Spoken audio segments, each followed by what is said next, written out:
السلام عليكم ورحمة الله وبركاته. مرحبا بكم بقناة المملكة الإخبارية. والآن إلى العناوين. صدمة وليد الركراكي قبل انطلاق كأس إفريقيا. والآن إلى التفاصيل.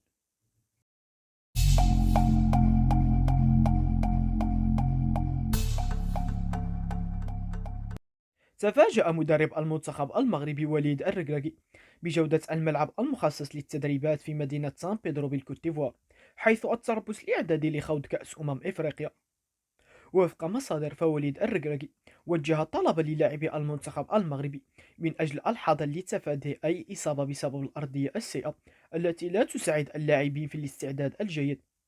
جودة أرضية ملعب التدريب ليست وحدها ما شكل مفاجأة لوليد الركراكي، فالأمطار الغزيرة أربكت خطط المدرب، خاصة وأنها أتت قبل موعد أول حصة تدريبية الأمس الاثنين، خاصة أن الجو قبل ذلك لم يكن يوحي بإمكانية هطول الأمطار، وهذا أمر وارد بقوة في الدول التي تعرف ارتفاعها في الرطوبة. وتعرف مدينة سان بيدرو التي يقيم فيها أسود الأطلس ويجرون باستعداداتهم للكان بكثرة تقلباتها الجوية في أجواء تمثل تحديا إضافيا أمام كتيبة الركراكي لتحقيق الحلم الغائب منذ سنوات. وسيواجه المنتخب المغربي نظيره السيراليوني وديا يوم الخميس المقبل على أرضية ملعب لوران بوكو بالكوت ديفوار، قبل بداية مغامرته في كأس إفريقيا، حيث تخوض كتيبة الركراكي منافسة البطولة من المجموعة السادسة للمسابقة إلى جانب منتخبات الكونغو الديمقراطية وزامبيا وتنزانيا.